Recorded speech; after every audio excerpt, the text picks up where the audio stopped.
Hello, আমি এখন কথা বলবো হাউসফুল 5 সিনেমাটা নিয়ে, যেটা ডিরেক্ট করেছেন তারুণ মানসুকানি। তো হাউসফুল ফ্র্যাঞ্চাইজির প্রথম এমন একটা সিনেমা যেটা দেখে আমার একদম হাসি পায়নি।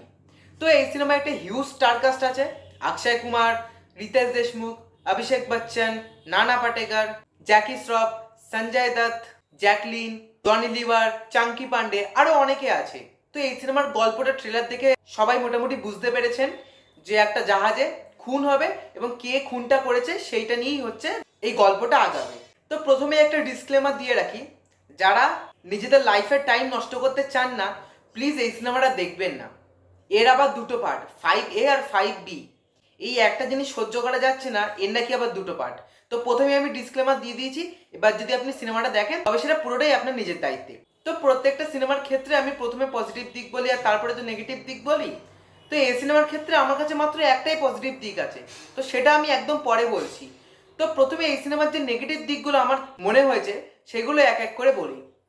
তো প্রথমে এই সিনেমার একটা নেগেটিভ পয়েন্টস হচ্ছে এই সিনেমার কমেডি। মূলত হাউসফুল ফ্র্যাঞ্চাইজির যে সিনেমাগুলো সেগুলো প্রত্যেকটা হিট হচ্ছে তার কমেডির জন্যে।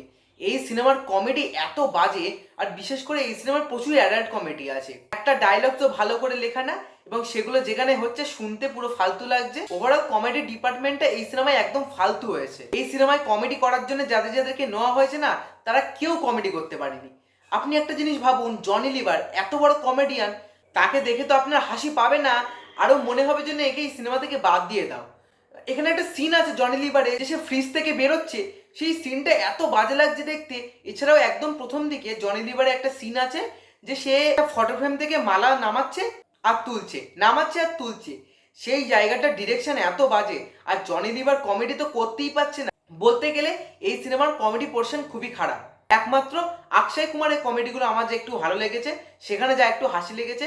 এছাড়া আর যারা যারা যা কমেডি করেছে তা কিন্তু দেখতে একদম ভালো লাগছে না। মানে কিছু কিছু জায়গায় কমেডি করার জন্য সেই সিরিয়ালের মতো সেই টেমপ্লেটটা ইউজ করা হচ্ছে, যেটা আপনারা প্রায় সিরিয়ালে দেখতে পান। সিনেমাটা দেখলে আপনি বুঝতে পারবেন আমি কিসের কথা বলছি। সেই জায়গাটাও জঘন্য লাগছে। আর চাঙ্কি পান্ডেকে নিয়ে তো বলার কিছুই নেই, সে একদম কমেডির মা বাপ এক করে দিয়েছে। তো এবার যদি সিনেমাটা পরের নেগেটিভ পয়েন্টস নিয়ে কথা বলি, সেটা হচ্ছে এই সিনেমার সবার পারফরমেন্স। এক্সপেক্ট অক্ষয় কুমার, এই সিনেমাতে আমার কারোর অভিনয় ভালো লাগেনি। একমাত্র অক্ষয় কুমার, যেহেতু সে এত বড় মাপের অভিনেতা, তাই সে ঠিকঠাক অভিনয় করেছে। এছাড়া রিতেশ দেশমুখ, যে এত বড় অভিনেতা, তার লাস্ট সিনেমা রেড ট্যুর আমি এত ভালো রিভিউ দিয়েছি যে তার অভিনয় সত্যিই মন ছুঁয়ে গেছে, সে পর্যন্ত ঠিকঠাক অভিনয় করতে পারেনি। আর অভিষেক বচ্চনের কথা তো বাদই দিলাম। আর অভিনয়ের কথা বলছি, আর দুটো লোকের নাম বলবো না তা কি হয়, সেটা হচ্ছে সঞ্জয় দত্ত আর জ্যাকি শ্রফ। তাদের জায়গাগুলো এত বাজে, মানে শুধু চিৎকার করেই যাচ্ছে সিনেমায়। তাদের এন্ট্রিটা যেখানে হয় না সিনেমায়, দেখতে এত বাজে লাগে। আর তারা যে ডায়লগসগুলো বলছে সেগুলো শুনতে খুব বাজে লাগে। আর তাদের অভিনয় তো আরো বাজে। আর কমেডির জায়গাগুলো তারা যেন শুধু চিৎকার করে যাচ্ছে। আর নানা পাটেকর, এত বড় মাপের অভিনেতা, ভাই কি দরকার ছিল এই কটা টাকার জন্য তার জীবনটা ভাসিয়ে দেওয়ার? মানে কিচ্ছু বলার নেই। আপনি নানা পাটেকরের অভিনয় দেখলে আপনার মাথা গরম হয়ে যাবে। আর নায়িকাদের কথা তো বললামই না। এই সিনেমায় যে যে অ্যাক্ট্রেসদের নেওয়া হয়েছে, মানে ডিরেক্টর বলেই দিয়েছে যে তোমরা শুধু একটু অভিনয় করবে, তোমাদের উদ্দেশ্য আলাদা। মানে আপনি যখন সিনেমাটা দেখবেন বুঝতে পারবেন ওরা যে যে জায়গায় আসছে, ওরা অভিনয় করতে আসছে না। ডিরেক্টর তাদেরকে যেমন ড্রেস দিয়েছে, এমন ভাবে ক্যামেরার অ্যাঙ্গেল দিয়ে তাদেরকে দেখাচ্ছে, তখন ওটাকে কোনো সিনেমা না, মনে হয় কোনো একটা উল্লুর ওয়েব সিরিজ দেখছি। তো অক্ষয় কুমার বাদে কারোর অভিনয়ই আমার এই সিনেমায় ভালো লাগেনি। এই সিনেমার আরো একটা নেগেটিভ পয়েন্টস হচ্ছে এই সিনেমার গান। এই সিনেমার তো একটা গানও ভালো না, আর সেইগুলো এমনভাবে ঢুকিয়ে দেওয়া হচ্ছে না, এক্ষেত্রে তো সিনেমাটা বোরিং লাগছে, গানগুলো দেওয়ার জন্য আমার সেটা আরো বোরিং লাগছে। তো এই সিনেমার আরো একটা নেগেটিভ দিক হলো, তো আপনি যদি এই সিনেমাটা দেখে থাকেন তাহলে বুঝতে পারবেন যে এই সিনেমার কিছু কিছু পোর্শনে না কোনো লজিক নেই। হাউসফুল ওয়ানে যে হনুমানের একটা সিন ছিল, সেইটাকে আবার রিপিট করা হয়েছে, সেইটা দেখতে এত বাজে লাগছে। আর হনুমানের ভিএফএক্সটাও এত বাজে হয়েছে।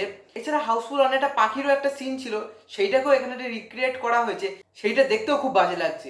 এছাড়া সিনেমার যে আসল জিনিস, যে থ্রিলারের পোর্শনটা, যে কে খুন করছে, সেইটা দেখলেও আপনি এক ফোঁটা মজা পাবেন না। আর লাস্টে একটা ক্যামিও রাখা হয়েছে, সেইটা দেখতেও ভালো লাগে না।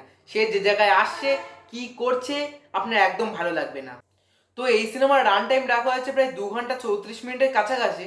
একটা সময় পর আপনার এই সিনেমাটা দেখতে ইচ্ছা করবে না। এক্ষেত্রে সিনেমার রান টাইমটা এত বড় হয়েছে, এবং এই সিনেমায় যা ফালতু জিনিস পরপর হয়ে যাচ্ছে তা দেখতে যেন বিরক্তি লাগে। আর একটা জিনিস, হাউসফুলের একটা খুব বিখ্যাত গান পাপাকো ব্যান্ড বাজায়, এই গানটা এখানে একটুখানি ইউজ করা হয়েছে, সেটাও যেভাবে বাজেভাবে ইউজ করা হয়েছে না, দেখতে খুবই বাজে লাগে।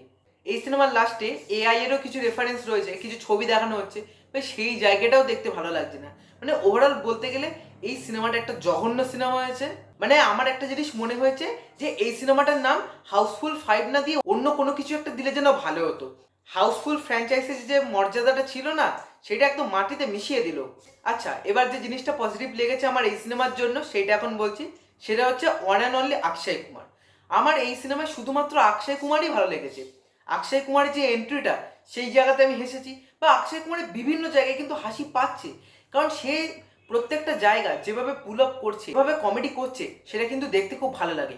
তো অক্ষয় কুমার ছাড়া এই সিনেমায় আমার আর কোনো পজিটিভ দিক মনে হয়নি। তো হাউসফুল 5 দেখতে দেখতে আমি একটা কথা ভাবছিলাম যে আগের বছর হচ্ছে আমাদের এখানকার সিঙ্গেল স্ক্রিনে ভর্গ বলে একটা সিনেমা চলছিল, যেটাতে হচ্ছে সৌরভ ছিল, মানে এই বুমেরাঙে যে সৌরভ ছিল, আর খরাজ মুখার্জিও ছিল এই সিনেমাটাতে। তো আমি আর আমার দুটো বন্ধু হচ্ছে সিনেমাটা দেখতে গিয়েছিলাম না টাইম পাস করার জন্যে। সিনেমাতে কিছু লজিক না থাকুক, সিনেমাটাতে না আমরা ব্যাপক এন্টারটেন হয়েছি।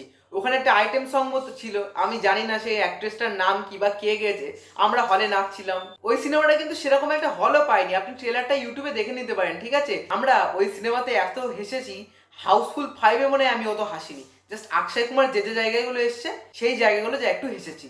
তো ওভারঅল বলতে গেলে হাউসফুল 5 খুবই একটা বাজে সিনেমা হয়েছে। যদি আপনার টাইম থাকে তাহলে দেখবেন, না হলে দেখার কোনো দরকার নেই। আর কারো যদি জীবনে অফুরন্ত টাইম থাকে তাহলে এই 5A আর 5B দুটোই দেখে নেবেন। একটা তো সহ্য করা যাচ্ছে না, তার উপরে আবার একটা।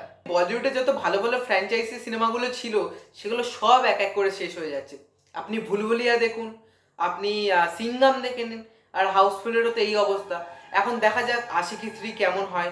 তো হাউসফুল 5 নিয়ে ছিল এই আমার মতামত। আমার কথায় কোনো অমত থাকলে সেটা কমেন্টে জানাবেন, ভিডিওটা ভালো লাগলে লাইক করবেন, আর চ্যানেলে নতুন হলে সাবস্ক্রাইব করে দেবেন। So tata.